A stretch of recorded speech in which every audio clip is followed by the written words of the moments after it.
வணக்கங்க. நான் இப்போ கொழுக்கட்டை எப்படி செய்யறதுன்னு சொல்கிறேன். மல்லாட்டை பயிர் பயன்படுத்தி கொழுக்கட்டை எப்படி செய்யறதுன்னு சொல்கிறேன். முதல்ல மல்லாட்டை பயிர் என்ன சொல்கிறேன், நிலக்கடலை, வேர்க்கடலை யூஸ் பண்ணி, வேர்க்கடலை தோல் வறுத்த வேர்க்கடலை கடையில் வாங்கிடுறோம். தோல் க்ளீன் பண்ணிவிட்டு அதில் மண் அந்த மூக்கு எல்லாம் இருக்கும், அதெல்லாம் க்ளீன் பண்ணிவிட்டு நல்லா சுத்தம் பண்ண பிறகு நீங்கள் அதை மிக்சியில் போட்டு ஜீரோவில் வச்சு ஷேக் பண்ணணும். அது லைட்டாக கொஞ்சம் பவுடர் ஆகிடும். அதுக்கப்புறம் வெல்லம், அதுக்கு தேவையான அளவுக்கு வெல்லம் பவுடர் பண்ணி அதில் போட்டு மிக்ஸ் பண்ணிடணும். மறுபடியும் ஒரு தடவை ஷேக் பண்ணி எடுத்து வச்சிடணும். அவ்வளோதாங்க. ஏலக்காய் பொடி கொஞ்சம் கலந்து எடுத்து வச்சுட்டு, நம்ம வீட்டில் ரெடி பண்ண மாவாக இருந்தாலும் சரி, பச்சரிசி மாவு இல்லை கடையில் வாங்கின மாவாக இருந்தாலும் சரி, பச்சரிசி மாவு எடுத்துட்டு சுடு தண்ணி, பச்சரிசி மாவில் நான் எந்த அளவுக்கு வேணுமோ அந்த அளவு எடுத்துட்டு சுடு தண்ணி போட்டு அதில் கொஞ்சம் உப்பு போட்டுடணும். மாவுலேயே கொஞ்சம் தேவையான அளவுக்கு உப்பு போட்டு கலந்து வச்சிடணும்.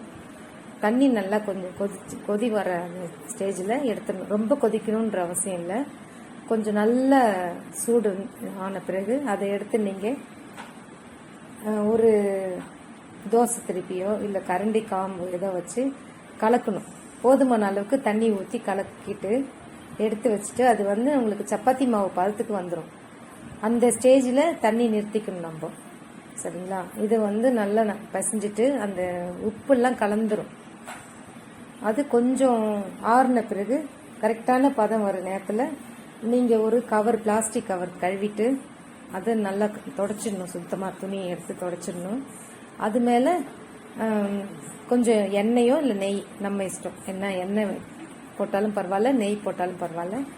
அது போட்டு நல்லா அப்பப்போ தொட்டுட்டு ஒரு நம்ம நெல்லிக்காய் சைஸோ இல்லை எலுமிச்சப்பழம் சைஸ்க்கோ ஒரு மாவு எடுத்துட்டு நல்லா அதில் தட்டிடணும்.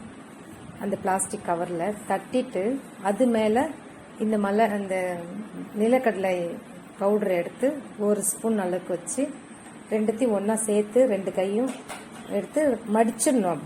அப்படியே மடிச்சுட்டு இட்லி தட்டில் வச்சு ஒரு 10 நிமிஷம் வேக வச்சு நீங்கள் எடுக்கணும். இதுதாங்க கொழுக்கட்டை.